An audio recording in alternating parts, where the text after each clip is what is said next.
Assalamualaikum warahmatullahi wabarakatuh. Baiklah, saya Wernalis, STMPD dari SMK Negeri 1 Bandar Sekijang, Kabupaten Pelalawan, Provinsi Riau. Ini adalah tugas aksi nyata kedua saya di Kurikulum Merdeka dengan judul Mengapa Kurikulum Perlu Berubah. Nah, kenapa kurikulum perlu dirubah? Nah, sebelumnya kita harus mengenal dulu kurikulum. Nah, kurikulum merupakan panduan pembelajaran pada satuan pendidikan di mana dapat dimaknai sebagai titik awal sampai titik akhir dari pengalaman belajar peserta didik. Kurikulum itu kompleks dan multidimensi. Kurikulum itu dapat diharapkan sebagai jantung pendidikan. Nah, kurikulum merupakan pedoman penyelenggaraan kegiatan pembelajaran untuk mencapai tujuan pendidikan tertentu. Kurikulum harus selalu berubah agar sesuai dengan perkembangan zaman, apalagi masa sekarang ini ilmu pengetahuan dan teknologi informasi telah berkembang dan pembelajaran akan membosankan tanpa adanya perubahan. Bukankah tugas kita untuk menyiapkan para peserta didik kita menghadapi zaman yang baru? Ketika perubahan pemangku kepentingan berubah dan kurikulum yang ada belum dapat mengakomodasi kebutuhan pemangku kepentingan kurikulum, mestinya direvisi atau bahkan diubah. Itulah sebabnya kurikulum suatu lembaga pendidikan cenderung secara periodik perlu dilakukan perubahan atau revisi. Apabila kurikulum tidak dikembangkan, maka akan sulit dalam mengatasi situasi yang cepat berubah dan penuh dengan ketidakpastian yang merupakan kompetensi penting dalam menghadapi abad ilmu pengetahuan dan teknologi informasi. Perubahan kurikulum berdampak baik dan buruk bagi mutu pendidikan, di mana dampak baiknya yaitu pelajar bisa belajar dengan mengikuti perkembangan zaman yang semakin maju, tapi didukung juga oleh kepala sekolah, guru, kepala sekolah, guru, tenaga pengajar, peserta didik, bahkan lembaga itu sendiri.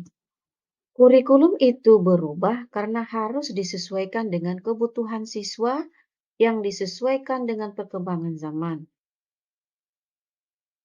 Siswa dan guru harus mengikuti perkembangan zaman, yakni mampu beradaptasi dengan literasi digital dalam proses Dampak positifnya yaitu pelajar dapat belajar dengan mengikuti perkembangan zaman yang semakin maju. Sementara dampak negatifnya adalah perubahan kurikulum yang begitu cepat menimbulkan beberapa masalah baru seperti menurunnya prestasi siswa ataupun pada gurunya tersendiri yang kurang mampu untuk belajar secara cepat teknologi informasi secara cepat. Agar peserta didik memiliki cukup waktu untuk mendalami konsep dan menguatkan kompetensi, dalam kurikulum Merdeka, guru memiliki kekuasaan untuk memilih sebagai perangkat ajar sehingga pembelajaran dapat disesuaikan dengan kebutuhan belajar dan minat peserta didik. Kemudian untuk peran dan fungsi kurikulum dalam pendidikan.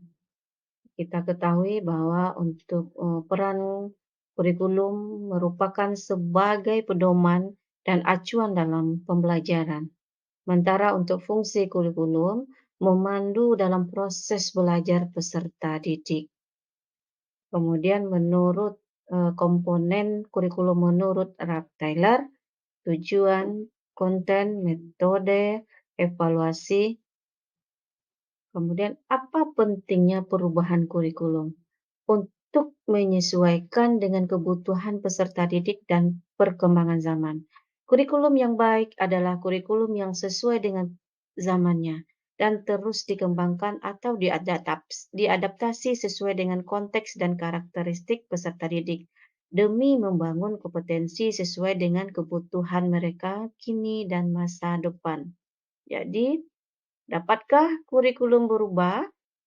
Kurikulum operasional satuan pendidikan harus bersifat dinamis, artinya dapat diubah sesuai perubahan dan perkembangan budaya dan zaman. Selain itu, mengikuti zaman yang sudah diadaptasi sesuai dengan lingkungan, sarana, dan geografis. Kurikulum harus selalu berubah agar sesuai dengan perkembangan zaman, apalagi masa sekarang ini ilmu pengetahuan dan teknologi informasi telah berkembang, dan pembelajaran akan membosankan tanpa adanya perubahan. Bukankah tugas kita untuk menyiapkan peserta didik kita menghadapi zaman yang baru, zaman yang sama sekali berbeda zaman kita dulu? Kurikulum bersifat dinamis dan terus dikembangkan atau diadaptasi sesuai konteks dan kebutuhan peserta didik atau karakteristik siswa untuk membangun kompetensi sesuai kebutuhan mereka masa kini dan masa yang akan datang. Nah, bagaimana mewujudkannya? Ya, dengan cara seluruh komponen masyarakat, yaitu peran orang tua, peran masyarakat, dan peran sekolah, harus menempatkan kebutuhan, pendapat, pengalaman, hasil belajar, serta kepentingan peserta didik sebagai pengembang kurikulum, karena kurikulum dirancang untuk kebutuhan peserta didik.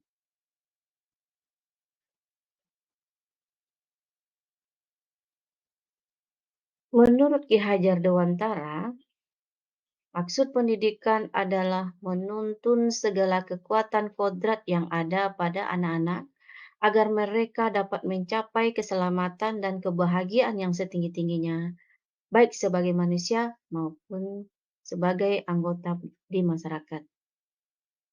Demikianlah aksi nyata kedua saya. Saya sudahi dengan wassalamualaikum warahmatullahi wabarakatuh.